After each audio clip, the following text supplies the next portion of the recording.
First ever factory outlet, Mukunda Jewelers.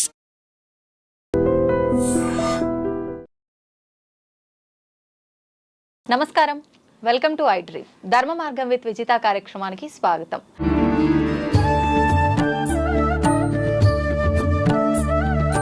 ప్రస్తుతం మనతో పాటు ఉన్నారు ప్రముఖ సామాజిక ఆధ్యాత్మికవేత్త లక్కరాజు నిర్మలమ్మ గారు. అమ్మగారితో మాట్లాడి మరిన్ని ఇంట్రెస్టింగ్ టాపిక్స్ అడిగి తెలుసుకుందాం. మంచి మంచి విషయాలు, మంచి మంచి కబుర్లు మాట్లాడుకుందాం.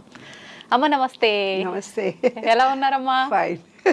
చాలా సంతోషంగా ఉంది మీతో మాట్లాడుతున్నందుకు. మీతో చాలా చాలా విషయాలు మాట్లాడాలని ఉంది. తొందరగా మనం స్టార్ట్ చేసేసేద్దాం. అమ్మ, నేను విన్నాను మీరు విశ్వంతో మాట్లాడతారని చెప్పి, ప్రకృతితో మాట్లాడతారని చెప్పి. నిజంగా మాట్లాడడం సాధ్యపడుతుందా? ఈ విశ్వం మొత్తం ఒక ఎనర్జీ ఉంది, మనలో కూడా ఎనర్జీ ఉంది. భగవద్గీతలో మనకు చెప్తాడనమాట, పామరుణ్ణి మిగతా వాళ్ళని కూడా పెద్ద గురువులని ఒకే తీరుగా చూడాలి అని అంటాడు కదా, తరతరం భేదం లేకుండా. అలాగే ప్రతి వస్తువులో ఒక ఎనర్జీ ఉంటుందమ్మా. ఆ ఎనర్జీ లెవెల్స్ మన ఎనర్జీ. చెట్టు ఏడవడం మనం చూస్తాం, ఏడవటం. చెట్టుని ఎప్పుడైనా కట్ చేస్తే సారీ సారీ చెప్పి కట్ చేయాలి తెలుసా. ఆ కొమ్మ పెరగడానికి అది ఎంతో కష్టపడింది. కటా కటా పువ్వులు తెంపుతారు, కఠినంగా కొమ్మలు కట్ చేసేస్తారు. అవి ఎంత బాధపడతాయో. అవును. అందుకని వాటిని తెంపేటప్పుడు థ్యాంక్ యూ సారీ, ఇది పూజ కోసం తెంపుతున్నాను, ఇది ఉపయోగార్థం తెంపుతున్నాను, ఇది వేరే వాళ్ళకి ఇబ్బంది కలిగిస్తుంది, సారీ అని చెప్పాలి వాటికి. పక్షులు కూడా మనతో మాట్లాడతాయి నాన్న. మన ప్రతి దేవుళ్ళ దగ్గర ఒక్కొక్క పక్షులను, ఒక నెమలి, ఎలక ఏంటి, వినాయకుడు ఏంటి, అలాగా అమ్మవారి దగ్గర సింహం, అలాగా ఎన్నో ప్రతి దేవుళ్ళ దగ్గర కూడా కొన్ని జీవాలను, పక్షులను మనం చూస్తాం. అవన్నీ కూడా మనతో మాట్లాడతాయి. మాట్లాడాలనే సత్సంకల్పము, హృదయం నిండా ప్రేమ ఉంటే ఈ విశ్వంలోని ప్రతిదీ మనతో మాట్లాడుతుంది నాన్న. అదే ఇవాళ లక్కీగా నువ్వు ప్రేమ గురించి అడిగావు. ఇవాళ వ్యాలంటైన్స్ డే. అవును. విశ్వాన్ని ప్రేమించడం అనేది, విశ్వవ్యాప్తమైన ప్రేమ కలగడం అనేది, అది భగవత్ సాక్షాత్కారం నాన్న. నిజమైన ప్రేమ అనేది ప్రతి వస్తువును, ప్రతి మనిషికి, ప్రతి విశ్వంలో ఉండే ప్రతిదానికి ఒక కృతజ్ఞత కలిగి ఉండడము ప్రేమ. అదే లక్ష్మీనారాయణుడు అంటారనమాట. లక్ష్మీనారాయణకి మన హార్ట్ చక్ర, అది గ్రీనరీ. ఎప్పుడు గ్రీనరీతో అటాచ్మెంట్ కలిగి ఉండే వాళ్ళకి ప్రకృతితో నిరంతరం మాట్లాడవచ్చు. అదే మన హార్ట్. ఎవరైతే సెల్ఫీగా ఉంటారో వాళ్ళకి బ్రీతింగ్ ప్రాబ్లమ్స్ వస్తాయి, ఊపిరాడదు, హస్తమా రోగం వస్తుంది. వాళ్ళు ఎవరిని చూసి ఇష్టపడుతుంటారు, వాళ్ళు ఎవరితో టచ్ మీ నాట్ అని ఉంటారు. అందుకనే వాళ్లకు బ్రీతింగ్ ప్రాబ్లం వస్తుంది. వాళ్ళు అప్పుడు ఏం చేయాలి, బ్రీత్ని పీల్చుకొని ఈ గ్రీనరీలోకి వెళ్ళి సారీ సారీ సారీ, నేను అందరినీ మనసారా ప్రేమిస్తున్నానని ప్రేమించడం నేర్చుకోవాలి. ఎప్పుడైతే వాళ్ళు ప్రతి మనిషిని, వస్తువును, ఆకాశాన్ని, పక్షులను, ప్రతి వాళ్లకు ప్రేమ, కృతజ్ఞత ఇస్తూ వెళితే ఎంత ఎనర్జీ వస్తుంది నాన్న బాడీలో. అవును. అదే వ్యాలంటైన్స్ డే అంటే. ప్రేమ ఇస్తుందే కానీ ఇమ్మని కోరదు. ప్రేమ కొండంతైనా పిడికిలలో నిండగలదు. ప్రేమ అనంతమైనా కూడా ప్రేమ తెంచుకు రమ్మనదు, తుంచుకు రమ్మనదు. ప్రేమ ఇస్తుందే కానీ ఇమ్మని కోరదు. కవిత ఏదో రాసి వీడియోలో పెట్టొచ్చాను ఇందాకే. అవునా? ఓకే. అప్లోడ్ చేస్తుంటారమ్మా రెగ్యులర్గా? రెగ్యులర్గా ఉంటాయి. ఏదో ఒకటి. కొన్ని కుక్కలు నా ఫ్రెండ్స్ ఉంటాయి, అవి కూడా మాట్లాడతాయి. కొన్ని నెమళ్ళు మాట్లాడతాయి. ఎలా అర్థమవుతుందమ్మా మీకు? ఉస్మానియా యూనివర్సిటీ వాకింగ్ వెళ్తాను. వాకింగ్ వెళ్ళేటప్పుడు బయట ల్యాండ్స్కేప్ గార్డెన్ బయటనే తిరుగుతాను. ఉస్మానియా యూనివర్సిటీ లోపలికి వెళ్ళి చదువుకుంటారు ఓయూలో. నాకు ఆ పర్మిషన్ మా పెద్దవాళ్ళు నాకు ఇవ్వలేదు, నా అమ్మగుడు, నా పిల్లలు నాకు ఎవరు ఇవ్వలేదు. అందుకని బయట విశ్వంతో రీసెర్చ్ చేస్తూ రోజు వాకింగ్ కూడా వెళ్ళేదాన్ని కాదు, ఇల్లు పిల్లలు అంటూనే ఉండేదాన్ని. లాస్ట్ ఒక 15 yearsకి చిన్న పాప పెద్ద పాప పెళ్ళైన తర్వాత డాడీ ఎక్కడికి వెళ్ళారు మమ్మీ, నువ్వు కూడా ఇంట్లోనే ఉంటే నువ్వు వాకింగ్ చేయి మమ్మీ, నీకు రాను రాను ఫ్రెండ్స్ అయిపోతారని ఒక షూస్ కొనిచ్చింది. నాకు కారు డ్రైవింగ్ 65 ఏళ్ళకు నేర్చుకున్నాను. 55 ఏళ్లకు 60 ఏళ్లకు నేర్చుకున్నాను కారు డ్రైవింగ్. గ్రేట్ అమ్మా. ఎందుకు నేర్చుకున్నానంటే పిల్లలు కారు డ్రైవింగ్ సార్ మేడంకు మాత్రం మేము రాము, అక్కడ పోతా అంటే ఇడ మీటింగ్ అంటే ఆడ పండ్లు అంటే ఇడ కూరలు అంటే కనపడోళ్ళందరితో మాట్లాడుతుంటది, మేము రాము సార్ అని. అరే మహిళా దినోత్సవం రా ఇవాళ గవర్నర్ దగ్గర మీటింగ్ ఉంది నేను మాట్లాడాలంటే లేదు లేదు మా ఆయన నాది ఇంపార్టెంట్ అని ఆయన ఏదో మీటింగ్కి వెళ్ళిపోయి నన్ను పంపించలే. మా కాలనీలో మీటింగ్ మహిళా దినోత్సవం ఆ రోజు జయసుధను చీఫ్ గెస్ట్గా పిలిచారు. అప్పుడు నేను అన్నాను, నేను ఇంత పెద్ద స్త్రీ స్వతంత్రం మాట్లాడుతున్నాను కానీ నేను డ్రైవర్ మీద నా మొగుడి మీద ఆధారపడు వాడు నాకు పర్మిషన్ ఇస్తే గానీ నేను మీటింగ్ వెళ్ళేటట్టులేదు. నేను మీ అందరికి ప్రామిస్ చేస్తున్నా నేను ఇవాళ నేను డ్రైవింగ్ నేర్చుకుంటాను అని అన్నా. అని ఎవరో డ్రైవింగ్ ఆపుతాను కనిపితే ఏ నాన్న కొంచెం బుర్ర తక్కువైంది, 2-3 యాక్సిడెంట్లు కూడా అయినాయి కదా నాకు, ఇప్పుడు కొంచెం భయం అవుతుంది, బుర్ర కూడా ఏం పని చేస్తలేదు వస్తుంది. అదేంటమ్మా ఇంత తెలివితేటలు, నేను ఇంత పెద్ద లీడర్ విని నీకు నేను నేర్పిస్తాలే అమ్మా అన్న. విత్ ఇన్ 15 daysలో నేర్చుకున్నాను నాన్న. నా అంతలో నేనే వెళ్ళి లైసెన్స్ తెచ్చుకున్నాను. ఇప్పుడు మా అమ్మాయి గేర్లెస్ కార్ కొనిచ్చింది. ఆ కార్లో నేను ఓయూ వెళ్తాను రోజు. ఓయూ దాకా ఎర్లీ మార్నింగ్ 5:30కి పిల్లలు ఉండేవాళ్ళు, వాళ్ళకు భోజనాల టైం 6:30 కల్లా నేను రావాలి కాబట్టి కొంచెం ఎర్లీగా వెళ్ళడం అలవాటు చేసుకున్నాను. అలా వెళ్తున్నప్పుడు రోజంతా ఆ పక్షులతోటి ఆ చిలకలతోటి అన్నిటితోటి కొన్ని కుక్కలు నా వెంటబడి ప్రేమించడం మొదలు. కొందరు ఏమన్నారంటే లేదు మేడం మీరు ఓయూలో 200 ఎకరాల్లో గార్డెన్ చేశారు, మీరు లోపలికి రావాలని ఒక 5 ఏళ్ల క్రితం ఎవరో కనపడి చెప్పారు. అమ్మో నేను ఈ గాజులు వేసుకుంటాను, ఏవో ఉంగరాలు అయితే ఇవి రావివి, మరి నాకు భయం కదా ఒక్కదాన్ని ఎర్లీగా వస్తాను. లేదమ్మా నువ్వు రావాలి అని. ఆ రోజు నుంచి అంటే సెక్యూరిటీ ఇటు అటు మధ్యలో 3 సెక్యూరిటీ గార్డ్స్ ఉంటారు, ఎవరిని లోపలికి పోనివ్వరు. అలా 200 ఏదో ఫీజు తీసుకొని లోపలికి పోనిచ్చేవాళ్ళు, తర్వాత అంతా ఫ్రీనే. అయితే అక్కడ ఒక ఊరి కుక్క నా వెంటబడ్డం మొదలుపెట్టాడు. ఊరికి వస్తున్నాడు, నా వెంట పడుతున్నాడు. వాడు నాకుతే వాడికి ఇంజెక్షన్స్ ఇవ్వరు కదా, నాకేమైనా జబ్బు చేస్తుందో అని నాకు భయం. ఆ 3 రోజులు 4 రోజులు సెక్యూరిటీ తోటి కొట్టిపించిన వాడిని, కొట్టిచ్చేసి వద్దు అని వెళ్ళిపోతున్నా. అప్పుడు వాడు నాకంటే ఎక్కువ ఇంటెలిజెంట్, ఆ గేట్ కంటే నేను ఎక్కడ తిరుగుతానో నాకంటే ముందు వచ్చి నిలబడ్డాడు. నేను 5 కిలోమీటర్లు వెళ్తే 5 కిలోమీటర్లు నేను ఇట్లా కాసేపు కూర్చుంటాను మధ్య మధ్యలో ఆకులతో పక్షులతో నెమలతో చిగులకలతో మాట్లాడుతూ, వాడు నా పక్కన కూర్చుంటాడు. నేను 2 గంటలకు పైన వస్తాడు, సాయంత్రం 4 గంటలకు పైన వస్తాడు, రాత్రి 7 గంటలకు పైన వస్తాడు. మరి వాడికి నాకు అనుబంధమే. అప్పుడు మా వాకర్స్ అందరు అన్నారనమాట, నేను ఒక్కదాన్ని వెళ్ళలేవని నీ విశ్వంతో చెప్పావు కదమ్మా ఆ రోజు ఈ ఓపెన్ గ్రౌండ్లో, అందుకని నీకు తోడొచ్చాడు అని. మా అమ్మాయిలన్నీ పూర్వకాలం ప్రియుడు మమ్మీ, వాడు నిన్ను వదిలేడు. మా ఫ్రెండ్స్ అందరూ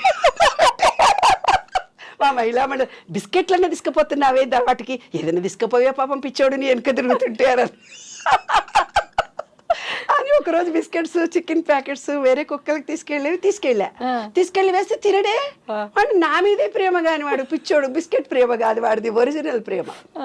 వారం రోజులు నేను వెళ్ళను అనుకోనా, నా చుట్టూ తిరిగి కళ్ళ నీళ్ళు పెట్టుకొని ఏడుస్తాడు.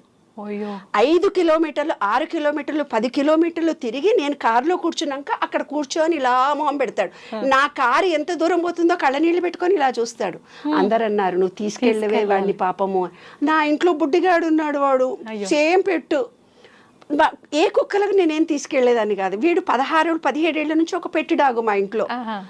ఆ పెట్టి డాగు ఉంటే మళ్ళీ ఆ కుక్కలు ఇక్కడ తీసుకెళ్ళి 2టిని భరించడం. బాబాయ్ మేము ఎక్కడికన్నా పోకుండా ఇప్పటికే బంధంగా ఉన్నాడు ఆడు ఇప్పుడు అనుకొని. కానీ ఈ విశ్వం మనతో మాట్లాడుతుంది నాన్న. చిలకలు మాట్లాడితే 16 ఏళ్ల నుంచి నేను వాకింగ్ వెళ్తున్నా. మా ఆయన రోజు అంటాడు, ఏంటే వర్షంలో అలా వెళుతున్నావు నిర్మలా, నువ్వు ఏం కాదా నీకు, వర్షంలో ఎందుకు వెళ్ళావు అంటాడు. వాన పడలేదు చూడండి, నేనేమన్నా తడిసానా? నేను కారులో కూర్చున్నాక వర్షం పడాలి అని మనసులో అనుకుంటాను, కారులో కూర్చున్నాకే వర్షం పడుతుంది. పడదు నాన్న, ఒక్కరోజు కూడా నేను తడవలేదు. ఇంకొక ఎక్స్పీరియన్స్, నేను యుఎస్ వెళ్ళాను. యుఎస్ వెళ్ళిన తర్వాత ఏమైంది అక్కడ, చాలా ఏళ్ల తర్వాత నేను ఎప్పుడు వెళ్ళలే. యుఎస్ అంటే భయం నాకు యాక్చువల్గా, ఆరోగ్యరీత్యా వాళ్ళకి ఏమైనా ఇబ్బందులు అవుతాయేమో అని. మా అమ్మాయి వాళ్ళు పర్వాలేదన్నారు, ఏదో మేనేజ్ చేసి మేము వెళ్ళిన తర్వాత ఓయూలాగా నాకు గ్రీనరీ కనిపించాలి కదా, లేకపోతే గిలగిల కొట్టుకుంటాను. వాకింగ్ మాత్రం కంపల్సరీ వెళ్ళాలి. నాకు చేత కాకపోయి జ్వరం వచ్చినా అక్కడ కూర్చొని అరగంటన కూర్చొని రావాలి, అది నాకు. సరే కూర్చొని రావాల్సి వస్తే నేను అట్లా వెళ్ళిపోయి ఇట్లా పోయొచ్చాను నాన్న అంటే మా అల్లుడు నన్ను కోప్పడ్డాడు. ఆంటీ అదేంటి మెయిన్ రోడ్డు మీద మీ ఇష్టం వచ్చినట్టు పోతారా, ఇది యుఎస్, అది మెయిన్ రోడ్డు, వెళ్ళకూడదు మీరు, ఇక్కడ కాలనీలోనే తిరగాలి చుట్టూ అన్నాడు. అబ్బా మంచి గ్రీనరీ లేదు, అక్కడైతే బాగా గ్రీనరీ ఉంది, నేను అక్కడికే పోతానని మనసులో అనుకున్నాను అంతే. అనుకొని ముందు రోజు 2వ రోజు ఇట్లా వెళ్ళి వాకింగ్ చేస్తుంటే అక్కడ బోర్డు కనిపించింది. ఏం బోర్డు అని చదివి 1 year ఈ రోడ్డు రిపేర్లు ఉంది, వాకింగ్ చేసుకోవచ్చు అని రాసుంది. భలే కలిసి వచ్చింది చాలా. అసలు అందరు అన్నారు అదేంటి మీరు ఇలా అనగానే అలా ఇలా జరిగింది అని. మాకు తెలియదు. అలా వాకింగ్ వెళ్తూ అలా ఎన్ని కిలోమీటర్లన్నా వెళ్ళొచ్చు. అట్లా 2 కిలోమీటర్లు వెళ్ళి 3 కిలోమీటర్లే. అయితే బొక్కలు అరిగిపోయిందా అని నాన్న, ఓయూలో అయితే 1 కిలోమీటర్ వెళ్ళి కూర్చుంటాను కదా, ఇక్కడ కూర్చోవడానికి ఏమీ లేదు, కాళ్ళు నడుములు లాగుతున్నాయి, నేను రేపటి నుంచి రాను అన్నాను, అంతే నాన్న. నెక్స్ట్ డే వెళ్ళేసరికి సోఫాలు వేసారు ఎవరో. అక్కడ ఉండేవాళ్ళు ఎవరో సోఫాలన్నీ ఇరిగిపోయినాయి, పగిలిపోయినాయి, అట్లా పడేసిపోయినా దాంట్లో ఒక కుర్చీ చాలా బాగుంది, అది నాతో వాకింగ్ వచ్చేవాళ్ళు చెట్టు కింద వేశారు. Okay okay. ఆ రోజు వాకింగ్ చేసి ఆ చెట్టు కింద కూర్చొని వచ్చేదాన్ని. చెట్టు కింద కూర్చొని అలా వాకింగ్ చేసి ఆకులతో చెట్లతో పూలతో మాట్లాడి వచ్చేదాన్ని. ఇంకా నేను వెళ్ళిపోతున్నాను, రిటర్న్ వెళ్ళిపోతున్నాను, టికెట్స్ రేపు వెళ్ళిపోవాలి, ఇంకా ఈ రోజే లాస్ట్ నాన్న, నీ దగ్గరకు వస్తున్నాను, నేను ఇలా వెళ్ళాను, క్రాష్ వాడు వచ్చి ఆ కుర్చీలు సోఫాలన్నీ నా కళ్ళు ఎదురుగా తీసుకెళ్ళిపోయాడు.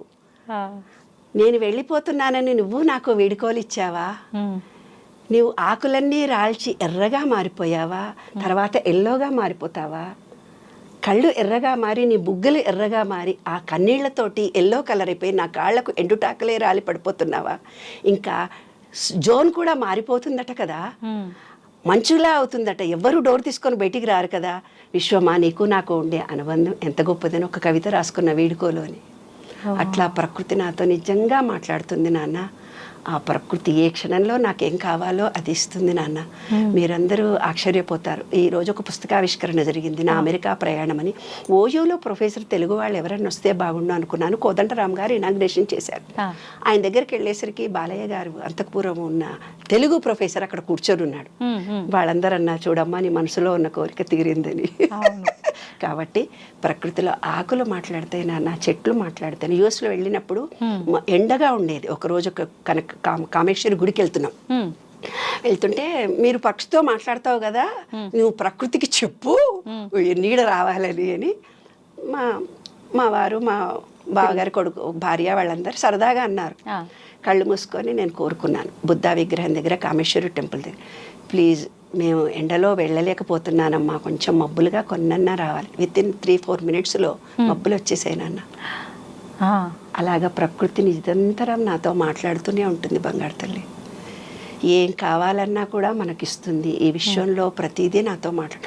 ఎన్నో కుక్కలు ఎంటబడతాయి కానీ ఆ కుక్కగాడు నన్ను వదలడు. కాలభైరవా అని ఇప్పుడు కూడా. అయితే 6 months నేను వెళ్ళిపోయాను కదా నాన్న, ఇప్పుడు చుట్టూ తిరిగాడు, వచ్చి కాస్త ఇట్లనే వెళ్ళిపోతున్నాడు. ఇంకా నేను ధైర్యంగా లోపల తిరగలుగుతున్నానని. అప్పుడంటే 5:30-6కి ఎర్లీ మార్నింగ్ వెళ్ళేదాన్ని. వింటర్లో నేను సూర్యుడు వచ్చిన తర్వాత వెళ్తాను, కొంచెం లేట్ అవర్స్ వెళ్తున్నాను. అక్కడ కనపడి ముద్దు పెట్టుకొని వెళ్ళిపోతాడు అంతే. సెక్యూరిటీ అంటాడు, మీ బాయ్ ఫ్రెండ్ వచ్చాడమ్మా, నిన్ను ముద్దు పెట్టుకున్నాడమ్మా. మా పిల్లలు చెప్పారు నా ప్రియుడు అని. నేనేమో కాలభైరవా అని మనసారా పిలుచుకుంటా. అమ్మ, ఇప్పుడు ఇదంతా మీరు విశ్వం పైన రీసెర్చ్ చేయడము, మీరు నిజంగా అన్నిట్లో ప్రాణం ఉంది మొక్కల్లో, ప్రతి ఒక్క దాంట్లో అని చెప్పి మీరు నమ్మి వాటితో మీరు ముచ్చటించడానికి ఇష్టపడి ఆ ఆహ్లాదాన్ని అనుభూతి చెందారు కాబట్టి మీకు అనిపిస్తున్నాయా ఈ వండర్స్ అన్ని? లేదు ప్రతి ఒక్కరికి ఆ ఫీలింగ్ కలుగుతుందంటారా? ఒక్కళ్ళకి చేయొచ్చు. అలా నాలాగా ఒక 10% ఈ పబ్లిక్లో కూడా చాలామంది ఉంటారు నాన్న. ఎందుకంటే హృదయం అనే దాంట్లో ఒక కృతజ్ఞతా భావం ఎవరికైతే ఉంటుందో, అందరినీ సమాన దృష్టితో ప్రేమించగలిగే మనస్తత్వం మనలో ఉంటుందో, ప్రతి ఒక్కటి 6th సెన్స్ అంటారు దాన్ని. 6th సెన్స్ అంటే ఏంటంటే జరగబోయేవి తెలుస్తాయి. లేదు నీకు కొంతమంది కర్మానుగ్రహం వల్ల ఏమవుతుందంటే కొంత పూర్వజన్మ జ్ఞానమే నాకు కావాలి అని అనుకుంటారు. వాళ్ళకు పూర్వజన్మ జ్ఞానం తెలుస్తుంది. లేదు నాకు ఫ్యూచర్ ఎలా ఉంటుందో నాకు తెలియాలని వాళ్ళు ఏకాగ్రత పెట్టి ఆలోచించినట్టయితే వాళ్ళు అది కూడా వాళ్ళు చూడగలరు. 6th సెన్స్ అంటారు దాన్ని. కాబట్టి అందరితో మనం మాట్లాడవచ్చు. ఇప్పుడు నా దగ్గరికి 45 ఏళ్ళ అనుభవం నాన్న. ఎవరైనా వచ్చి నా ముందు కూర్చొని ప్రాబ్లమ్స్ చెప్తారనుకో, వాడు కొట్టిండు, వాడు తిట్టిండు, వాడిడిచి పెట్టిండు, అట్టిచ్చి పెట్టిండు, వాళ్ళ కష్టాలన్నీ బాగా చెప్తుంటారు కదా. పింగళానాడి ఎక్కువ పనిచేస్తే అంటే చంద్రనాడి, వాళ్ళకి జరిగిపోయిన విషయంలోనే వాళ్ళు బ్రతుకుతూ పోతుంటారు, యూతులకి రారనమాట. అప్పుడు నాకు తెలిసిపోతుంది వాళ్ళు కూర్చునే పద్ధతి, కళ్ళకుతో చూసే పద్ధతి, వాళ్ళు చేతులు కట్టుకునే పద్ధతి, వాళ్ళ మొహంలో ఫీలింగ్ చెప్పి వాళ్ళు ఎందుకు వచ్చారో నేను చెప్పేస్తారు. కొంతమంది వస్తారు, రేపొద్దున పిల్లల పెళ్ళిళ్ళు కావాలి, రేపొద్దున ఇల్లు కొనుక్కోవాలి, ఇప్పుడే పెళ్ళిళ్ళు అయిపోయినాయి, ఇన్నప్పులు జరిగిపోయినాయి, ఇంట్లో జరిగింది మేడం, రేపు మా భవిష్యత్తు ఎట్లా, నా భర్త పట్టించుకోడు, అత్తలు పట్టించుకోరు, వీళ్ళు ఈ రోజు అనుభవిస్తున్నారని చెప్తారు. అది ఇళానాడి, సూర్యనాడి ఎక్కువ పనిచేసిన వాళ్ళకు ఫ్యూచర్ మీదనే ఆలోచనలు ఉంటాయి. కాబట్టి గతాన్ని కానీ ఫ్యూచర్ని కానీ ఆలోచించకుండా ప్రజెంట్లో ఉండడమే ఎరక కలిగి ఉండడము, ఎరికతో పని చేయడము అంటారు నాన్న. అంటే మెడిటేషన్లో కూర్చొని ఇలా కూర్చొని మెడిటేషన్ చేస్తేనే కాదు, ప్రజెంట్లో మనం ఏ డాక్టర్ పని చేయాలి, ఆయా పని చేయాలి, వంట చేసేటప్పుడు వంటనే చేయాలి. అలా మనం ఏ పని మీద కాన్సన్ట్రేషన్ మనం చేస్తూ పోతే ప్రజెంట్లో ఉండాలనేదే మెడిటేషన్. ఎలా కుదురుతుందమ్మా? ఇప్పుడు చెప్పినంత ఈజీగా అనిపించదా? 100% చేయొచ్చు. చేయాలనే సత్సంకల్పం నీలో కలిగితే చేయొచ్చు. ఇంకొక కేసులు నా దగ్గరకు వస్తాయి. ఇంకొక ఉదాహరణ కూడా విను. ఏమంటారంటే, వాళ్ళ అత్తగారికి చేసినా, నా మొగుడు చేసినా, మొగుడు తరపు చుట్టాలకు చేసినా, వాళ్ళకి చేసినా, వీళ్ళకి చేసినా, ఇంకొకళ్ళకి చేసినా, అలసిపోయినా నాకు చేతనవుతుంది. భగవద్గీతలో నీకు అంటాడు చూడు, నేనే చేశాను అని ఏ వ్యక్తి తను స్వతహాగా చెప్తాడో అప్పుడు బాడీ నీకు అలసిపోతుంది. నీవిచ్చిన బాధ్యత నేను చేస్తున్నాను అనుకున్నప్పుడు నీ బాడీ అలసిపోదు. ఇక్కడ ఒక ఎనర్జీ పాయింట్ ఉంటుంది. దాన్ని ఏం చెప్పారు తెలిసిన? చిత్రగుప్తుడు అని చెప్పారు. చిత్రంగా గుప్తంగా రికార్డ్ చేసే ఒక చిన్న పాజిటివ్ ఎనర్జీ అది. ఇప్పుడు మీరు సెల్ ఫోన్ ఉంది నాన్న, సెల్ ఫోన్లో ఐఫై, నెట్, ఇంటర్నెట్, వాట్సప్, డెస్క్, ఏవేవో పేర్లు చెప్తున్నారు కదా. 1000 సంవత్సరాల క్రితం వాళ్ళకి సంస్కృతమే వచ్చు. దాంట్లో వాళ్ళ టెర్మినాలజీ ఆత్మ, పరమాత్మ, కర్మ, ఇవన్నీ ఆధ్యాత్మిక భావాలతో వెలుగు, జ్ఞానము, ఆత్మ, పరమాత్మ, చిత్రగుప్తుడు. అదే చెప్పాను కదా నేను. సూర్యుడిలో 7 గుర్రాలను చూపించారు. 7 గుర్రాలను చూపించడం దాని అర్థం ఏంటంటే విబ్జిఆర్లోని 7 రంగులు. మనం మూలాధారం, స్వాదిష్టం, మణిపూరకం, అనాహత, విశుద్ధి 7 రంగుల్లో ఉంటాయి. అవి క్లోజ్ అయిపోయినప్పుడు మనిషికి కష్టాలు వస్తాయి, రోగాలు వస్తాయి. అవి క్లోజ్ అయిపోతాయి. మన ఆలోచన విధానాన్ని బట్టి, కర్మ ఫలితం, మనం చేస్తున్న భావాలను బట్టి అవి క్లోజ్ అయిపోతాయి. అప్పుడే మనకు అన్ని రకాలైన ఎలర్జీలు, రోగాలు మనకు రావడం మొదలు. వాటిని ఎలా ప్యూరిఫై చేసుకోవాలంటే సూర్యకిరణాలు మనకు తగలాలి. విబ్జిఆర్లోని 7 రంగులు. తెలుపు నుండే ఉద్భవిస్తాయి 7 రంగుల హరివిల్లులు, తెలుపుకే ముప్పు తెస్తాయి తర్వాతి ఈ వన్నెలు అని నేను చిన్నప్పుడు రాసా కవిత. ఎన్ని సంవత్సరాలు అప్పుడమ్మా? 18 కూడా ఉండవు నాన్న. అప్పటి నుంచే మొదలు పెట్టేశారు. అయితే అప్పటి కాలంలో ఏంటంటే మాది మహబూబ్ నగర్. చిన్నజీయర్ స్వామి లాంటి వాళ్ళు వచ్చి ఏం చేస్తారంటే భగవద్గీత చెప్తారు. నాకు 8వ తరగతిలోనే భగవద్గీత మొత్తం శ్లోకాలన్నీ చదివేసేదాన్ని. 8, 9లోనే భగవద్గీత మొత్తం వచ్చిన. అయితే ఆయన దగ్గరికి వచ్చి సమశ్రీణాలు చేస్తారు. సమశ్రీణాలు అంటే ఏదో విష్ణు ఇట్లా ఇస్తారు. ఇస్తే మేము వేరే వాళ్ళకి వంట చేసి పెట్టొచ్చు, మడి వాళ్ళకి. సమశ్రీణం అంటారు దాన్ని. ఇట్లా వాతలు పెడతారు. మరి ఏంటనుకున్నావు, మంచిగా శంకు చక్రము ఇట్లా వాతలు పెట్టి జాకెట్ ఇట్లా పెట్టుకుంటే వాతలు పెడతారు గురువులు. కాల్వడమే. మంత్రాలయంలో వేస్తాడుగా చేతి మీద. మంత్రాలయం గుళ్ళో కూడా వాతలు వేడిది ఇట్లా చేతుల మీద వేస్తారు ఆయన గురువులు. మంత్రాలయంలో కూడా వేస్తారు. అప్పుడు ఇట్లా జాకెట్ ఇట్లా తీసి పెడితే ఈ భుజాల మీద వేసేవాళ్ళు మాకు. అప్పుడు ఆయన ఓ వేదము కవిత్వం ఏదేదో చెప్తుంటే గురువు గారి దగ్గరికి పోయి నేను ఒక కవిత చదివా. చాలా అల్లరి పిల్లలు. దివ్య చుట్టూ వలయంగా చీకటి అలాగే ఉంది, దివ్య చుట్టూ వలయంగా చీకటి అలాగే ఉంది, దానిలో వెలుగు నింప ఎవరికి సాధ్యం. కమల, నీ బిడ్డ మాత్రం అసామాన్యురాలు. ఈ సూర్యకిరణాల వెనక కూడా చీకటి ఉందట. ఈ విశ్వం మొత్తంలో కూడా తెలిసిందే అని మనం అనుకుంటాం, కానీ తెలియంతన మనలో ఎంతో ఉంటుంది. దీనికి జ్ఞానవంతురాలు అవుతుందని ఆయన ఆశీర్వదించాడు నన్ను. అలాగ చిన్నప్పటి నుంచి ఆధ్యాత్మికంగా అలా అనుభవాల ద్వారా వచ్చింది నాన్న. అది భగవత్ కృపగా భావిస్తాను.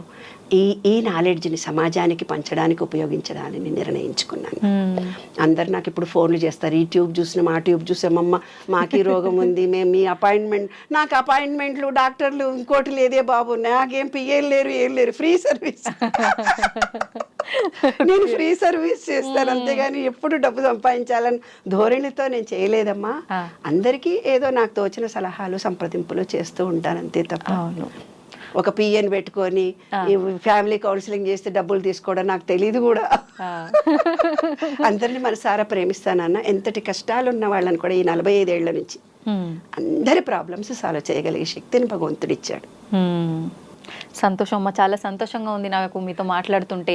అయితే ఇప్పుడు మీరు అదంతా చెప్పిన తర్వాత ఈ మధ్య కాలంలో కొంతమంది భగవంతుడితో మాట్లాడుతున్నామని, భగవంతుడు మాకు కనిపిస్తున్నాడని చెప్తున్నారు. నిజంగా భగవంతుడిని కూడా చూడడం సాధ్యపడుతుందా? ఆయనతో మాట్లాడడం సాధ్యపడుతుందా? 100%.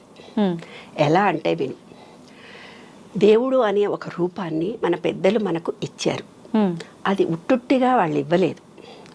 ట్రయాంగిల్ షేప్లో ఉండేవి, దీర్ఘచతురస్ర ఆకారంలో శ్రీ లక్ష్మీనారాయణుడు ఉంటాడు. ఏమ్మా చతురస్ర ఆకారంలో ట్రయాంగిల్ షేప్లో వినాయకుడు, సరస్వతి, లక్ష్మి ఉంటారు. ఏమ్మా అవి కూడా వాళ్ళు చాలా ఆలోచించి పెట్టినటువంటి అంశాలు అక్కడ.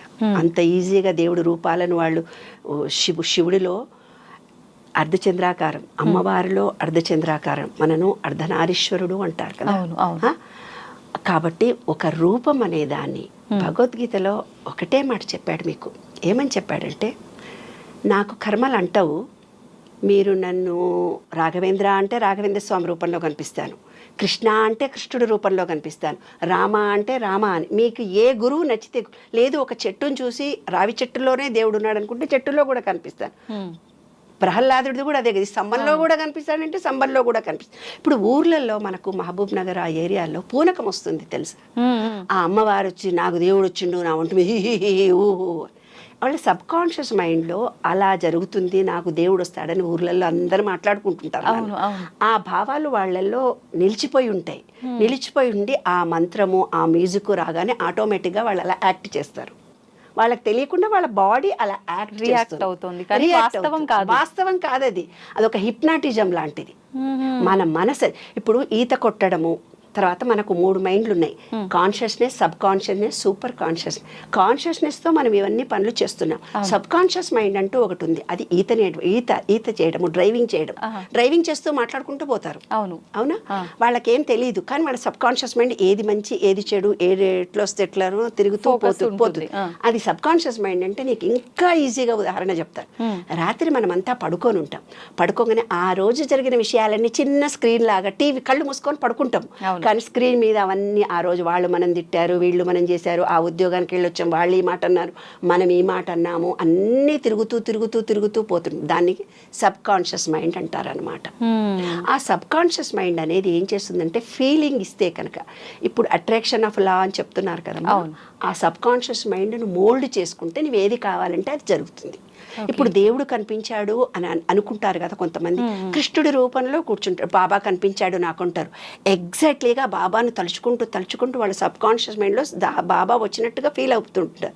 ఒక రూపం వాళ్ళ కళ్ళెదురుగా వచ్చినట్టుగా వాళ్ళకు కనిపిస్తుంది, లేదంటే ఒక వ్యక్తే వాళ్ళ కళ్ళెదురుగా వస్తాడు. ఇది 100% జరుగుతుంది. ఎందుకంటే వాళ్ళు బయట ఉండేది ఒక ఎనర్జీ, వీళ్ళల్లో ఉండేది ఒక ఎనర్జీ. వీళ్ళకి ఏముందంటే ఈ సబ్ కాన్షియస్ మైండ్కు ఫీలింగ్ బాగా తెలుసు.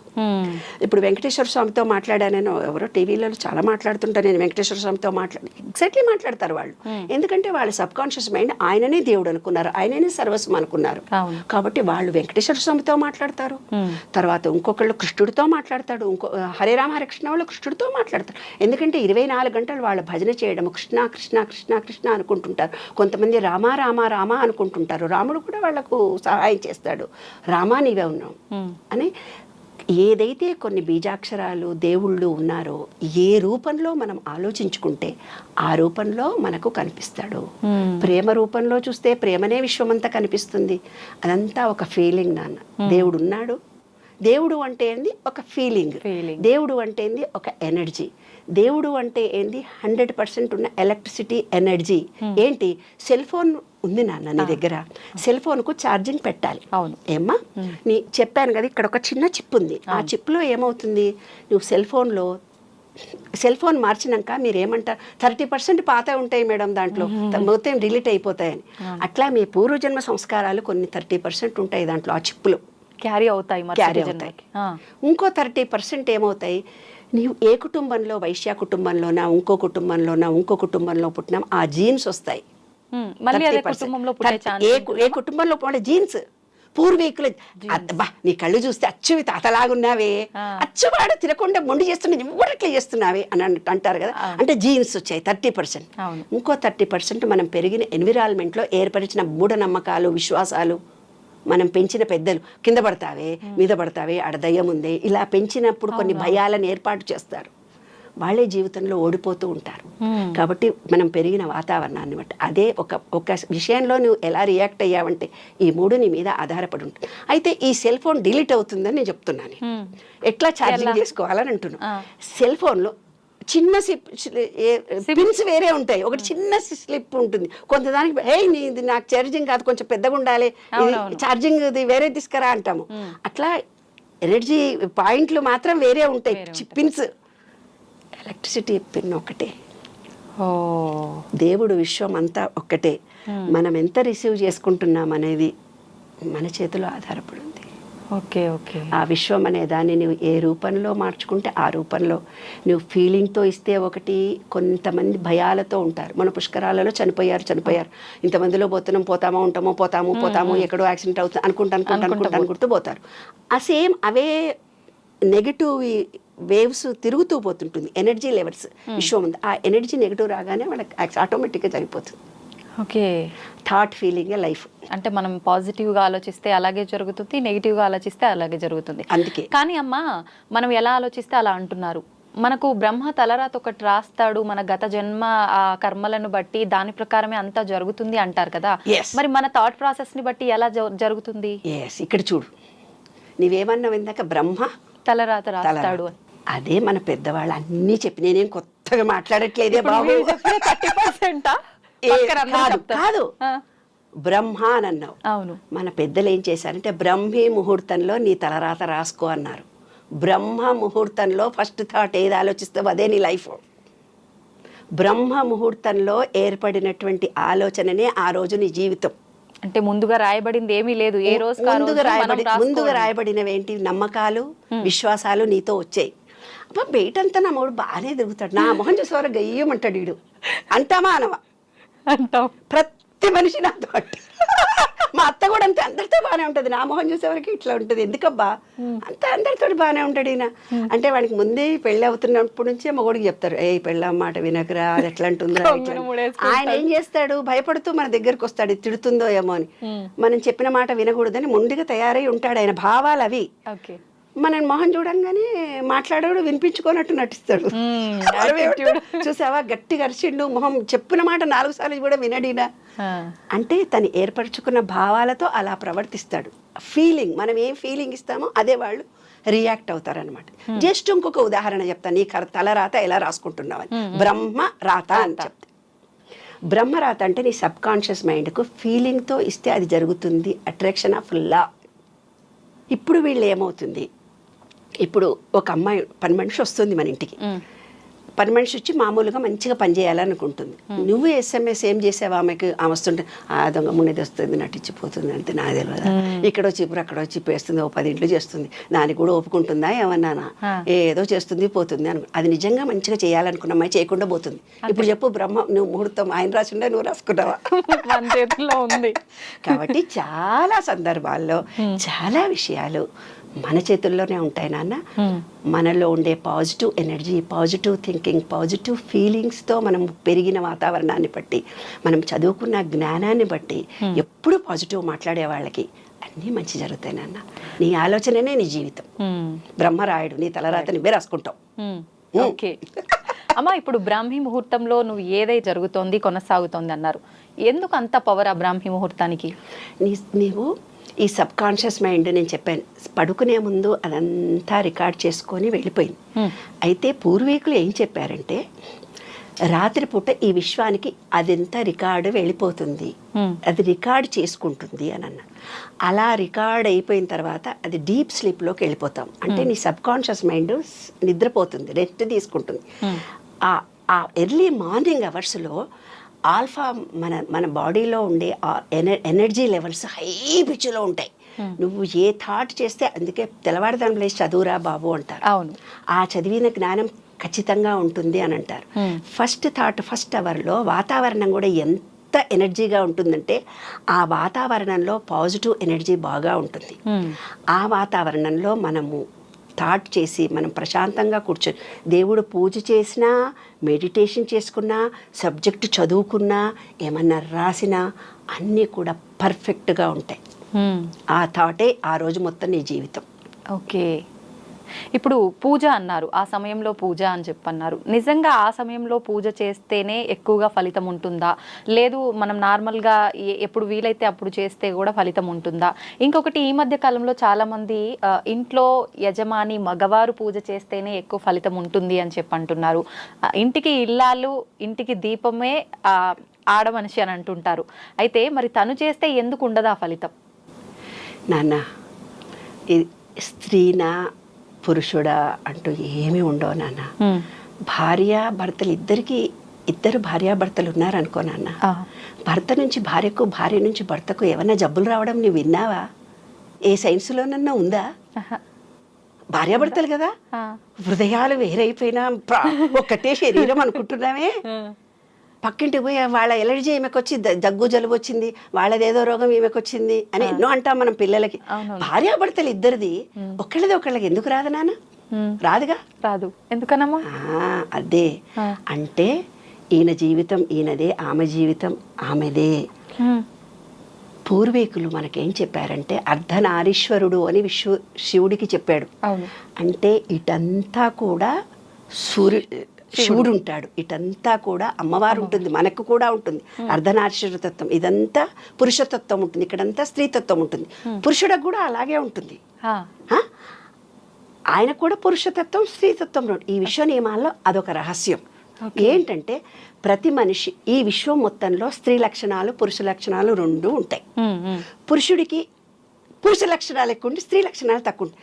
కొంతమంది పురుషులకి స్త్రీ లక్షణాలు ఎక్కువ ఉంటే ఆడపిల్లలకు ఏడుస్తున్నావేనరా, అంత ఆడపిల్లలకు చూసి భయపడుతున్నావే అంటే స్త్రీ లక్షణాలు ఆ అబ్బాయికి పుట్టుకతోటి ఎక్కువ ఉన్నాయి. అదే మగపిల్లగాడిలాగా చేస్తున్నావేమే, మగరాయిలాగా వెళ్తున్నావు, అదేమి ఆడపిల్లలాగా ఇట్లుండాలి. ఏదో పిచ్చి పిచ్చి మాటలు మాట్లాడతారు మన పెద్దవాళ్ళందరూ. పిచ్చి పిచ్చి మాటలే ఇవి, పిచ్చి మాటలు అంటారా? అంతే కదా నాన్న, తప్పు కదా. ఆడపిల్లగా ఉండు, అణిగిమణిగి ఉండు, ముగరాయిలాగా నడవకు, ఇలాంటి చిన్న చిన్న ఇవన్నీ పిచ్చి మాటలే. అంటే అప్పటి కాలంలో అలా ఉంది కాబట్టి అవే మాటలు మనకొచ్చే, మనం మన తర్వాత తరాన్ని కూడా అందిస్తున్నాం. కాబట్టి అలా అందించడము అంటే ఏంటంటే స్త్రీ పురుష లక్షణాలు రెండూ ఉంటాయి. స్త్రీనే, పురుషుడు పురుషుడే. ఆయన పుణ్యం నీకు, నీ పుణ్యం ఆయనకు రాదు. కానీ పురుషుడు అనే దానికి ఆయన చేసినటువంటి పుణ్యం, పూజ చేయకపోయినా, ఆయన చేయకపోయినా, నీవు చేయకపోయినా, ఎవరింట్లో దీపం పెట్టినా జరుగుతుంది, మంచిగా జరుగుతుంది. కానీ పురుషుడు చేసిన పాపం బిడ్డలకు వస్తుంది. పురుషుడు చేస్తే పుణ్యం పెళ్ళానికి పోతుంది. స్త్రీకి తను చేసింది తనకే వస్తుంది. ఓకే. నేను రాసిన అమెరికా అనుభవాల్లో అందులో ఒక స్టోరీ రాశాను. నాకు అమెరికాలో ఒక కేసు నా దగ్గరకు వచ్చింది. ఏమని వచ్చింది తెలుసా నాన్న? అమ్మ, నేను అపురూపంగా పెంచాను నా కూతురిని, ఆడపిల్లలు కావాలి కావాలి అనుకున్నా, చేతుల్లో పెట్టి పెంచుకున్నాను. అది ఏది కావాలంటే అన్ని కోరికలు తీర్చాను. నాకు నా బిడ్డంటే అపురూపం అపురూపం అపురూపం. అలాంటి ఒక అయ్యకిచ్చి పెళ్లి చేస్తే ఆ పిల్ల నానా హంస పెడుతున్నాడు, నానా బాధ పెడుతున్నాడు, కన్నీళ్ళు ఆగకుండా ఎక్కేడుస్తూ చెప్పాడు. చెప్పిన తర్వాత ఆయన భార్య, నేను ఏంటంటే కౌన్సిలింగ్ చేసేటప్పుడు అందరి విషయాలు కనుక్కుంటాను. ఆ భార్యను పిలుస్తాను, ఆ అమ్మాయిని కూడా పిలుస్తాను, వాళ్ళ భర్త విడివిడిగా మాట్లాడతాను, సపరేట్గా మాట్లాడి కౌన్సిలింగ్ ఇస్తాను. ఆయనను కూడా తండ్రిని కూడా పిలిచి భార్యను కూడా పిలిచి సపరేట్గా అడిగారు. అమ్మ ఏంటి, ఏం సంగతి, ఎలా ఉన్నారు, నీకు కూడా పాప అంటే ఇష్టమా, ఏం సంగతి అని అడిగాను. అడిగితే ఆ అమ్మాయి ఏం చెప్పింది తెలిసిన?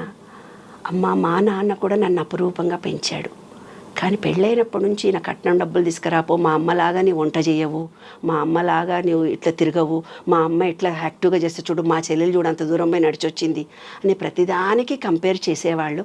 నా శక్తి నాకుంటుంది, ఆమె శక్తి ఆమె. నేను ఏడవని రోజంటూ లేదమ్మా. కడుపుతో వచ్చినప్పుడు కూడా బాగా సతాయించారు వీళ్ళు, ఏడిపించాడు, కొట్టేవాడు కూడా నన్ను, చాలా ఇబ్బంది కలిగించేవాడు. అయినా నాకు వేరే వెళ్ళే అవకాశాలు లేక ఆయనతో కాపురం చేశానమ్మా. పుట్టింటికి పోతే ఆడదానికి గౌరవం ఉండదు, నేను చదువుకున్న దానికి కాదు కదా, ఏదో అణిగి మణిగి ఉండి కష్టాలు పడుతూ ఈ పిల్లలు చూసి పెళ్లి చేశాను. ఆర్థికంగా మాకేం ఇబ్బందులు ఏమి లేవు, మేము మంచిగా కలిసే ఉన్నాము. ఇంకా ఆయన నన్ను కొట్టినా తిట్టినా ప్రేమగా చూసుకున్నాడు. కొంచెం బిడ్డలు పుట్టినప్పటి నుంచి ఆయనలో పరివర్తన కలిగింది అని. అప్పుడు ఆ అబ్బాయిని పిలిచి నేను చెప్పాను అనమాట. ఆ ఇద్దరు జంటలు ఇద్దరిని కూర్చుని పెట్టాను. తండ్రి ఎలా ప్రవర్తించాడో కూతురికి ఆ కష్టం వస్తే వీడు ఆ బాధ తెలుస్తుంది. అవును. కాబట్టి నీ భార్యను నువ్వు ఎంత హరాస్ చేశావో ఆ బాధ అంతా ఇప్పుడు పడి ఏడుస్తున్నావు 5 ఏళ్ల నుంచి. ఆ కొత్త జవంటకు కూడా నేను చెప్పాను, నాన్న నా మాట మీద విశ్వాసం ఉందా బంగారు తండ్రి, తండ్రి చేసిన పాపం ఏదుందో బిడ్డలకు వస్తుంది. తండ్రి అనామకంగా సంపాదించిన సంపాదన, డాక్టర్ల పిల్లలు, పోలీస్ ఆఫీసర్ల పిల్లలు సుఖపడరు. ఎంతో క్రిమినల్గా ఎంతో కొట్లాడి సంపాదించిన డబ్బులు ఉంటాయే, కొడుకులు అనుభవించారు, వాళ్ళకు పెళ్ళిళ్ళు కావు, పెళ్ళిళ్ళైనా పిల్లలు పుట్టరు, పిల్లలు పుట్టిన యాక్సిడెంట్లో చచ్చిపోతారు. ఇవన్నీ జరగడానికి తండ్రులు వాళ్ళు సంపాదించిన ఆస్తిని వాళ్ళు చేసినటువంటి కార్యక్రమమే వాళ్ళ పిల్లలకు వస్తుంది నాన్న. కాబట్టి కర్మ అనేది ఎలా జరుగుతుందంటే 7 తరాలలో జరిగినటువంటి 7 తరాల వరకు ఆ పాపం ఉంటుంది. ఒక తాత ముత్తాత ఆ తాత చేసిన పాపము ప్రతిదీ వాళ్ళ వంశం అనుభవించాల్సిందే, వాళ్ళ పిల్లలు అనుభవిస్తారు.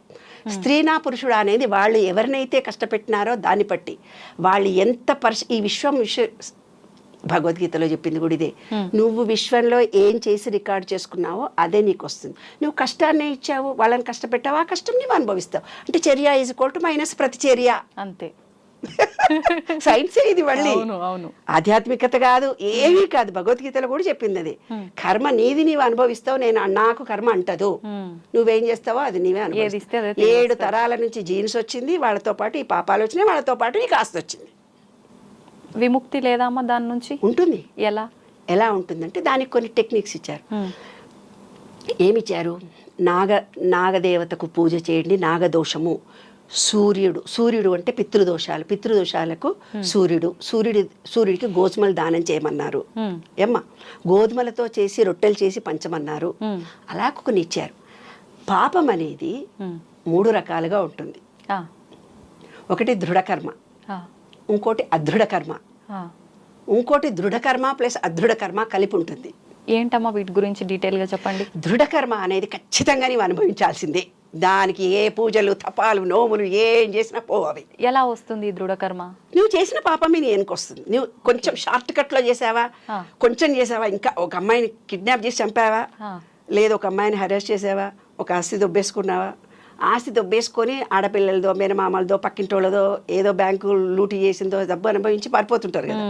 వాళ్ళు జన్మలో ఏమవుతుందంటే నా దగ్గరకు వస్తారు, అమ్మ తినేది డైజెషన్ అవుతుంది, సంపాదన ఉంటుంది, తింటే మాత్రం అరగదు. అన్ని మోసాలు చేస్తూ అబద్ధాలు చెప్పి బతుకుతారు. ఇక్కడ ఈ చక్రం ఉంది, ఇక్కడ మూలాధారం విశుద్ధి చక్రం. అంటే అది కరెక్ట్గా నిజం మాట్లాడాల్సినప్పుడు అది మాట్లాడని అది గొంతు మూసుకుపోతుంది. ఎస్, దాన్నే దృఢకర్మ అంటారు. ఖచ్చితంగా ఒకళ్ళు ఈర్ష్యపడుతూ ద్వేషపడుతూ ఎవరినో అసహించుకుంటారు, వాళ్ళని తిడుతూనే ఉంటారు. అలాంటి వాళ్ళ క్యాన్సర్ వస్తుంది, ఖచ్చితంగా క్యాన్సర్ వస్తుంది. ఆలోచించి శరీరంలో ఒక పార్ట్ పడైపోతుంది వాళ్ళకు. ఇంటర్నల్గా వాళ్ళకు ఒక కసి, ఒక ద్వేషము. అంటే బయటికి చెప్పరు, బయటికంతా బాగా ఉంటారు, కానీ ఆ మనిషి మీద, ఆ వ్యక్తి మీద, తనను మోసం చేసిన వ్యక్తి మీద చాలా కోపం ఉంటుంది. తిడుతూనే ఉంటారు, అసహించుకుంటుంటారు, వాళ్ళని శాపిస్తూనే పోతుంటారు. అలా అనగా వాళ్ళ శరీరంలోనే అది క్యాన్సర్ కారణంగా వస్తుంది వాళ్ళకి. అంటే మనలో మనమే ఒకటి క్రియేట్ చేసుకుంటున్నాం రోగాన్ని. అంటే ఇప్పుడు ఇంకొక కేసు చెప్తాను. మొన్ననే బయటికి వెళ్ళి వచ్చాను. ఒక అమ్మాయి ఏడుస్తూ నేచర్ క్యూర్ హాస్పిటల్కి వెళ్తే అక్కడ ఏడుస్తూ నా గురించి చెప్పాలా అమ్మా నీకు, చెప్పు బంగారు తల్లి అని అన్న. అమ్మాయి చాలా యంగ్, 26, అంతే, ఎక్కువ లేదు, 26-27 ఇయర్స్. వాళ్ళ ఆయనను వీల్ చైర్లో తీసుకొని వస్తుంది.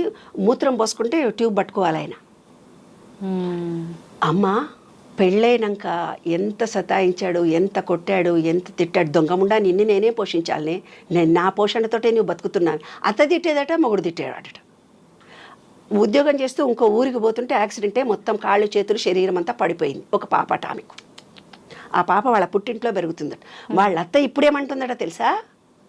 దరిద్రం దానా, నువ్వు నా ఇంట్లో కాలు పెట్టినప్పటి నుంచి నా కొడుకు ఇట్లయింది అంటుందట. అంటే 2 షేడ్స్ ఉంటాయి వాళ్ళ దగ్గర. కానీ ఆ అమ్మాయి వచ్చినప్పుడు ఆ అమ్మాయిని నేను ఎంత హెరాస్ చేసి నేనే నిన్ను పోషించి, ఇప్పుడు 1-2 కూడా ఈ అమ్మాయి తీసుకెళ్లే పరిస్థితి వచ్చింది ఆ అబ్బాయికి. కాబట్టి మనము ఎలా చేస్తామో అది మనం అనుభవిస్తాం. అది దృఢకర్మ. అదృఢ కర్మ అని ఒకటి ఉంటుంది. పూజలు చేయటం వల్ల, నీకు సంబంధం లేని పక్షులకు ఫుడ్ వేయడం వల్ల, గోవులకో, ముసలోళ్లకో, హ్యాండిక్యాప్డ్ వాళ్లకో, ఏదో కొంత సమాజంలో తనకు సంబంధం లేని విషయంలో తను డబ్బు ఖర్చు పెట్టినా, ప్రేమ ఇచ్చినా, సర్వీస్ చేసినా, అందరూ డబ్బులు ఇవ్వాలనే లేదు నాన్న, సర్వీస్ కూడా చేయొచ్చు. కొంతమందికి వెళ్ళి ఎవరికైనా కష్టం వచ్చిందంటే వెళ్ళి సర్వీస్ చేస్తారు, అది కూడా మనకు ఫలితం ఇస్తుంది. కాబట్టి నాన్న, ఇప్పుడు సీనియర్ సిటిజన్స్ ఒక్కొక్కళ్ళు ఉంటే, ఒక బెంగళూరులోనో ఎక్కడో నేను చదివా, ఈ వీకెండ్ సాటర్డే సండే ఆ ముసలోళ్ళ దగ్గరికి వెళ్ళి వంట చేసి వాళ్ళ ఇల్లంతా క్లీన్ చేసి వాళ్ళ వంటలు చేసి పెట్టి సర్వీస్ చేసి వస్తున్నారట సాఫ్ట్వేర్ అమ్మాయిలందరూ. ఎంత గొప్ప విషయం చూడన్నా. ఎందుకంటే మనుషులు దొరకట్లేదు, లేబరు. కాబట్టి ఈ సాఫ్ట్వేర్ అమ్మాయిలు అబ్బాయిలు వెళ్ళి మెడ్రాస్లో సాటర్డే సండే వెళ్ళి గుళ్ళన్నీ కడుగుతారట సాఫ్ట్వేర్ ఇంజనీర్లు పిల్లలందరూ పోయి ప్రతి గుడిని ఊడ్చి కడిగేసి వస్తారంట. భగవంతుడి సేవ. ఇదంతా అదృఢ కర్మ పోయే మార్గాలు నాన్న. కానీ దృఢకర్మ అదృఢ కర్మ రెండు కలిపి ఉన్నాయి కదా నీకొకటి. అప్పుడు ఏమవుతుంది, ఒక అమ్మాయి 10th క్లాస్ పరీక్షకి వెళ్తుంది. 10th క్లాస్ పరీక్షకి వెళ్తుంటే అన్ని పరీక్షలు బాగానే రాసింది. లాస్ట్ పరీక్ష రాస్తుంటే చిన్న యాక్సిడెంటే కాలు ఫ్రాక్చర్ అవుతుంది ఆ అమ్మాయికి. ఆ ఎగ్జామ్కి పోదు లేదు పోతుంది. ఆ రోజే జ్వరం వచ్చేసి రాసే దాంట్లో తక్కువ రాసేసి వచ్చేస్తుంది, 1 మార్కులో ఫెయిల్ అవుతుంది. అంటే అదృఢ కర్మనేమో పూజల వల్ల జపాల వల్ల దీని వల్ల తగ్గిపోయింది నాన్న. అదృఢ కర్మ ఆమె అనుభవించాలి కాబట్టి ఫెయిల్ అయింది. అట్లా జాయింట్ గా ఉంటుంది. అంటే దగ్గర దాకా వచ్చింది, మిస్ అయింది, రావాల్సింది అనుకునే సందర్భాల్లో విశ్వంలో ఒకటి ఏముంటుందంటే చీకటి వెలుతురు భార్యాభర్త రాగద్వేషాలు అనేవి జాయింట్ గా ఉంటాయి. అదే బుద్ధుడికి కలిగినటువంటి జ్ఞానోదయం బుద్ధ సిద్ధాంతంలో ఉంది. అది చాలా పెద్ద సైకాలజీ, చెప్పాలంటే 40-50 ఎపిసోడ్లు అవుతుంది. అది సంతోషం అమ్మ, చాలా మంచి విషయాలు తెలియజేశారు. నిజంగా వీటి గురించి ఇంకా డీటెయిల్ గా మరొక ఎపిసోడ్ లో మాట్లాడుకుందాము. ఇవన్నీ తెలియజేసినందుకు ధన్యవాదాలు. థ్యాంక్స్ అమ్మ, థ్యాంక్ యూ.